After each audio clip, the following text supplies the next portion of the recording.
Okay. Welcome to the Bookkeepers Daughter series. I'm Angie, the owner of Project Done, and this is episode 5. Today, Devin and I are going to discuss the credit score game. Yay! How to play, how to play to win, because everything about this game is important. Having good credit, at least good credit, even if it's not excellent credit, matters. It affects things like getting a mortgage and the interest rate that you'll pay on a mortgage. If you're going to get a credit card, the interest rate you'll pay on a credit card. If you're wanting to move into a rental property, it affects if they'll lease an apartment to you or a home to you or any of those things. It affects setting up new utilities. If you have bad credit, anything like under, low 600s and under, they might make you pay a really high security deposit up front because they don't feel like you're responsible with money, so they don't know they'll if you'll even pay your utilities on time. It affects your insurance premium and what you pay for insurance. It affects getting a new job, like if you're getting a job in finance. Okay, I was going to ask, how could it affect like your job? They check. Yes. If you're getting in finance. Okay. Yes, if you're going to work in finance and you have a score of 300, because let's say that's what you have, I think that's where it starts. And you're getting a job in finance and they realize, whoa, this person is terrible with money. Are they going to hire you to work in their finance department and take care of their money? Can you take care of your own? Yeah. Go home and work on taking care of your own. That might be the suggestion if they even called you for an interview, if they checked, whatever. Think about this as a fun game and how to win. It's not hard. It's just a system that we use and strategies that we learn as we go and as we grow that help us to get to the top and help us, to get a higher credit score. You're right.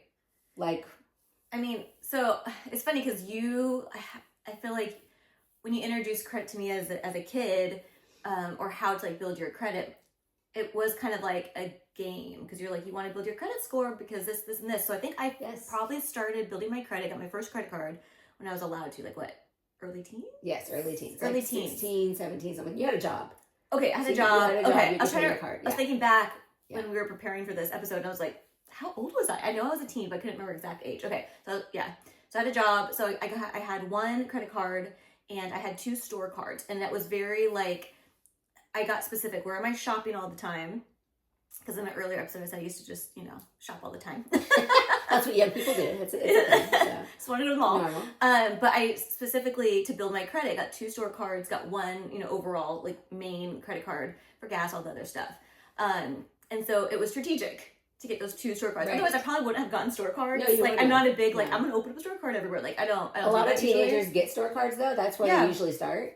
Yeah, so I was like, okay, so I already was kind of playing the game, and then you always said, it's not a magic card, you can just swipe, it's not free money. It's not free money, so so I was going into it knowing think of this credit card like a debit card. It's money you have, you're going to pay it off right away, or you got to make sure, you're paying this off every single time. Especially if you use your card, you bought something on sale, and then you didn't pay it off. Yeah.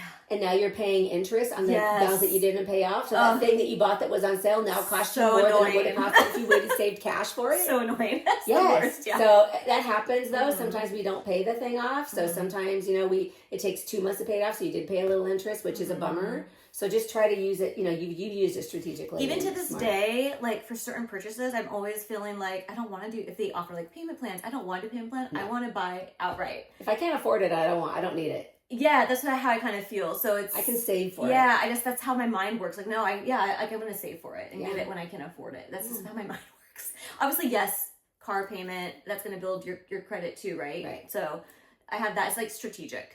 But so my other thought about that is your oldest card is the one that you don't cancel. If you pay it off, you just keep it open because that is one of the factors that make up your credit score. Is how old is your history? If you're brand new to the credit score game and you don't have any credit, or you're rebuilding your credit now, you're coming back to credit after all those years because you're okay, I can do better now, I'm more responsible. It takes a length of time, 10, 15, 20 years to get, your score to increase based on just your oldest history. So they want to know how long have you been doing this.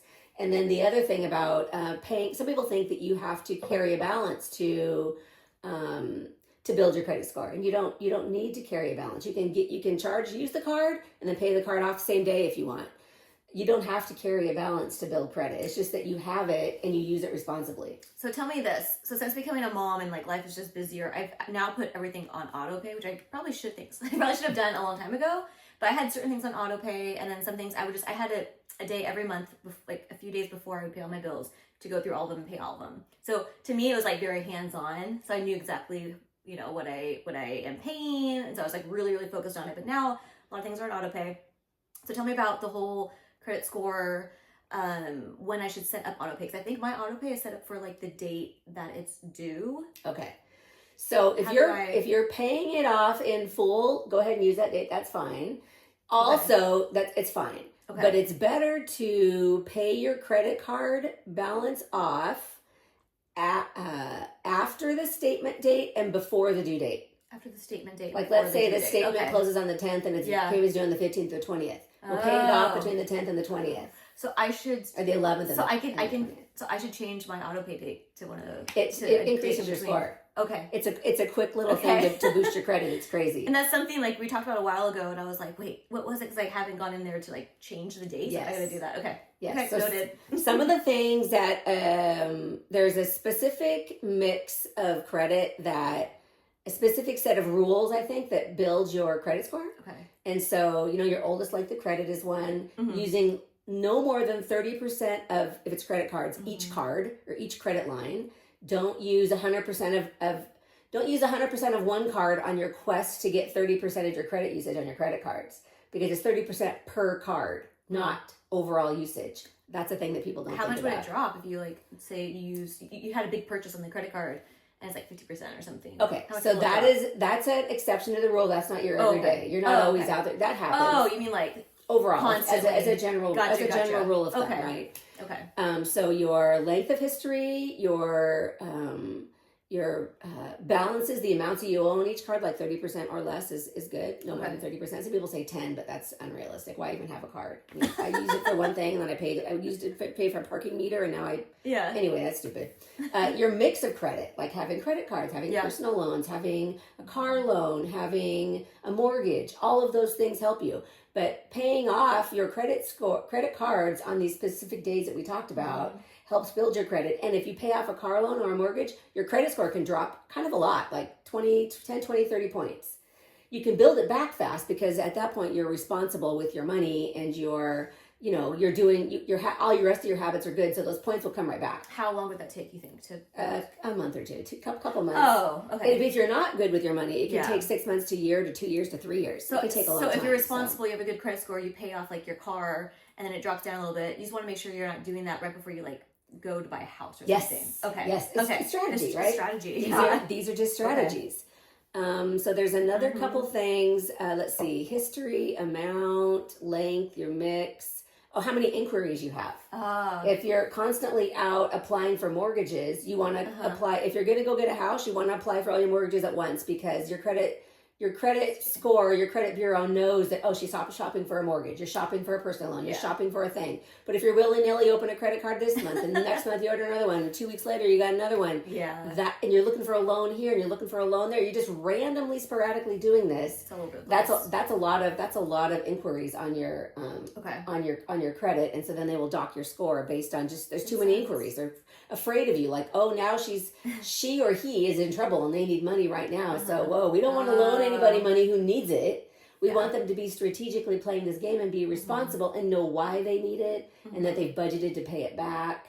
That's the purpose of all these things. So it's not to penalize you, and it's not to create stress for you. And especially banks are really bad about giving out credit to people. They don't, the fact that you got a credit card at a young age is kind of shocking, because you start out with a pretty good credit score. You don't really have anything to draw on, but you have a job. So like, okay. But if you're somebody who has struggled with credit on and off, a teenager might go in and get a credit card, and then another responsible 50-year-old woman, they're going to tell her no. Nope, you can't have it. We don't trust you. You're not responsible with money. How do they know a teenager's responsible with money? I know, right? So it's a weird thing. I did have a friend, I remember, I didn't know her spending habits, but I remember hearing one of her parents talk about how, like, she has a lot of debt. And we were young, and I was like, oh wow, like that kind of can be normal if you don't know about right. No one taught about you how to manage money, or you're just figuring it out. So then you have to like pay it off, and it's like, oh my gosh. And I wasn't taught. I was taught how to not do that. Right. And so I was taught different. I was taught different. So I was like, oh, interesting. So like you do you, but like I just realized like, oh, like we totally have different spending habits. Different things that are young age. You have a credit problem because you feel like everything is so important. You need it right now, or you feel entitled. I'm entitled to this. I deserve this. Okay. Does your future self deserve this big bill to pay all these things back that your younger self was entitled to have, or felt was so important? Mm-hmm. Did you really need 5 pair of boots this month? You probably needed just the one to get you to where you needed to go. Mm-hmm. Did you really need a really fancy new dress that you're going to wear one time and it cost $300? Yeah. Did you really need that? I mean, did your future self going to be, thank you for putting me in debt, I appreciate you? No. Your future self's going to be sad about you did that. I'm trying to think. I don't know when this started. A few years ago, I started really thinking about when like you're shopping, like you're going to treat yourself. A lot of times treating myself, it's like a bigger purchase, making sure it's like an investment purchase. I'm not going to buy a $300 dress that I'm going to wear once. This is a dress, it's going to last me a lifetime, or like it's going to, I'm going to wear this again and again and again. It's not going to be something just once. So like that's just one idea. But like I try to think about that. I'm way better at it now than I was when I was younger. Yeah. And so it's, because now I'm better at managing my money. So putting something on credit is a different mindset than paying cash for it. Yes. Would I pay cash for this $300 dress? I would not. Do I have enough money to pay for it? No, I do not. But also putting on a credit, I'll pay with it later. No big deal. It's a huge deal. You've probably heard me say it so many times too. I'm like, ooh, that's so cute. I'll go look at the price tag. Like, it's not that cute. Yeah, it's not that cute, yeah. I do that. It's and then I say like what it's worth, what would it be worth to me. Like if it was this price, I would get it. But okay, yeah. Sometimes even $5 matters. Oh, that's $5 overpriced. Forget it. I'm not doing it.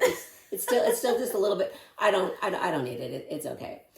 So being responsible with money is important. Being responsible with credit is equally important. Strategically playing the game of life. This is like the game of life, right? Yeah. You have a little car and you have people in there and you have kids and your things change and now suddenly you don't have any money to buy groceries, and hopefully you have some good credit to carry you through a month or two while you get your finances back in track if that happens to you.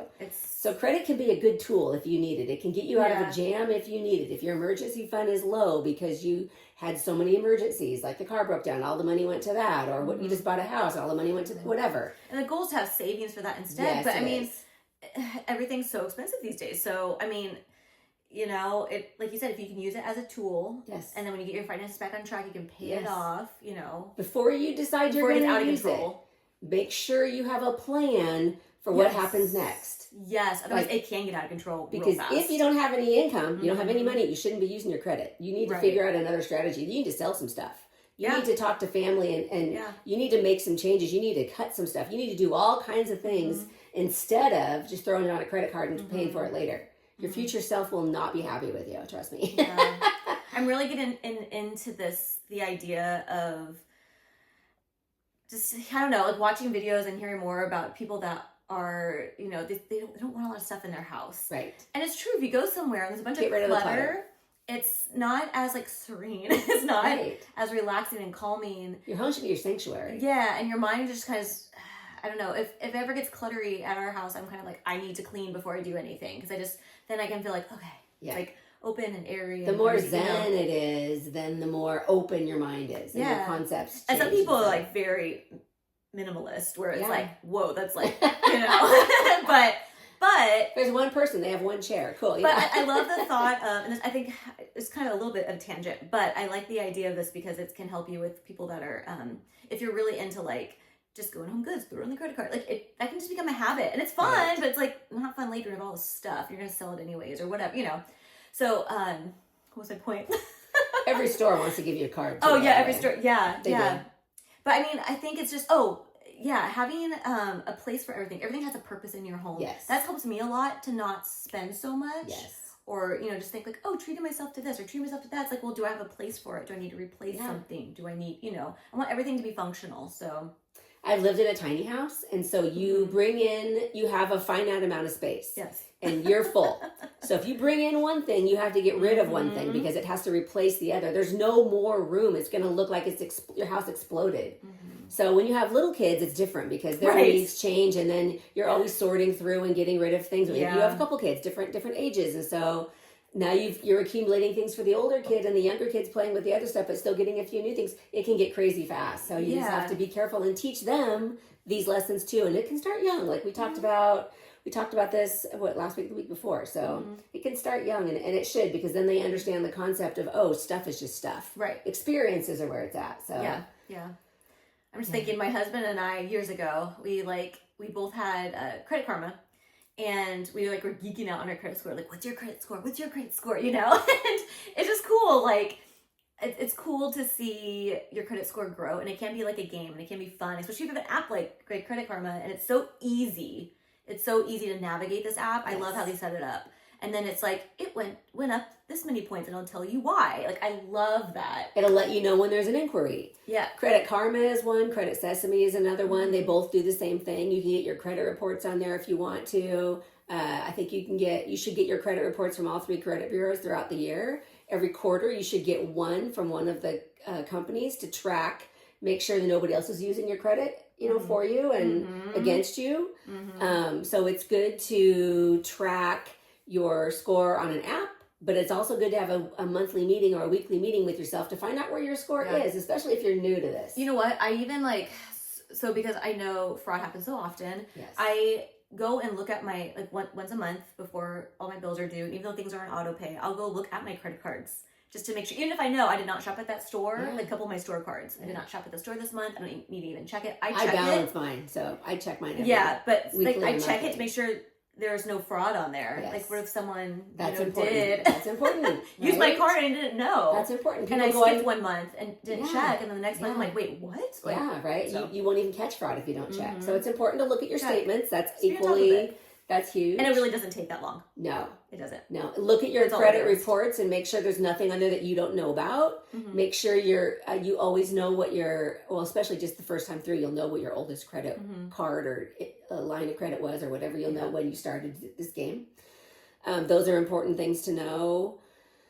But having a meeting with yourself, talking about it, helps you get closer to your goals. If you can manage your cash flow and stack it like an asset, if you can manage your credit cards and give each credit card a job, make sure you have a good mix of credit, make sure you don't have a ton of inquiries, you don't go willy-nilly haywire out there in the world and get crazy.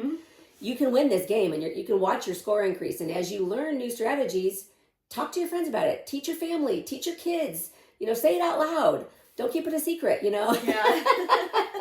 because all these strategies help us get to where we want to go. And it is a journey to financial wellness, and we all can get there together. And it's nice if you learned a thing to help somebody. So this is what we're here for. These are things that we've learned, talked about with clients, amongst ourselves. And it's not scary to talk about. No, it isn't. Like, we kind of geek out on this stuff, so... It's fun. And to some people, it can feel like, oh, that's boring. But actually, if you have an actual discussion about it, it's kind of cool. Like, when you get into these little tips and tricks, it's like people buying houses. Yes. Everyone has a different, this is how we did it. This is how we did this. So there's different tips and tricks that you can use to build your credit. Right. I think it's cool when I go to purchase something, like we bought a new car a couple years ago, and it's like, there was no, oh my gosh, are they going to approve us? I had none of that. So it's like, I know I have good credit. So, and then a lot of times they'll say, you have good credit, you're fine, you're approved. And that feels so good. You run the game when you have good credit. Totally. And it feels so good. It feels so good. It's like, thanks. And it's just something you do. So after a while, you kind of forget that, it's just something you do. Because otherwise you don't have good credit. You walk in and you're like, I hope they give me a car loan. Yeah, and it's so stressful. Hope they don't tell me no. How am I going to get, and what's my interest rate going to be, which determines what my payment's going to be. Yeah. And that's really stressful. So it's better to run the game, to learn it, teach it, to share it. I like that. Run the game. Yes. Yes. Let's be those people. I like that. Yes. Yes, please. So in closing, anything else you want to talk about? I just can't, I don't know, what I'm thinking about right now is just, again, if you go to buy something where they do need to check your credit, it's just nice when you have a grip on it. Congratulations. Yeah. It's just really nice to have a grip on it. And then you're like, there's no surprises, Yeah. You can congratulate yourself when you're winning the game. Yeah. That's important. It's a good thing. But also, if you're winning, can you teach it? Can you share it? Those types of things too. Because if you don't know what you did to get there, I mean, is it luck? Is it a fluke? I mean, do you really know what you did? Right, yeah. Can you really recreate this later if things go south and you have to start again? I believe you could. I believe that you understand enough of the concepts that you would be fine. You would get where you wanted to go again if it happened. And I think like breaking it down like this makes it easier because it's like tax time. People get into tax time and it can feel so overwhelming. All my papers, where am I at? You know, if you're not organized. Where's my calculator? Right? Yeah. Where's my calculator? It can feel just out of control unless it's organized, right? So same thing with this. This whole idea of credit, if you don't really know about it or you have bad credit and you want to work on it, it can feel like what, like just too much. But when we break it down like this, it's actually really simple. Yeah. And then once your mind grasps that, like once you do it and you're like, oh, you grasp the concept, it's like, oh, this is simple. This is so simple. You know, take it down to basics. Yeah. That's all it is. And get yourself up into the high 600s to have good credit, between 7 and 850 for excellent credit. The mythical 900 credit score. I mean, you've won the game at that point. You broke a lot of people can get to 850 right now. That's not hard for people to do when you play this game and you know the strategy. You can get yourself there real fast. You can get from 300 all the way to 850. It takes a little bit.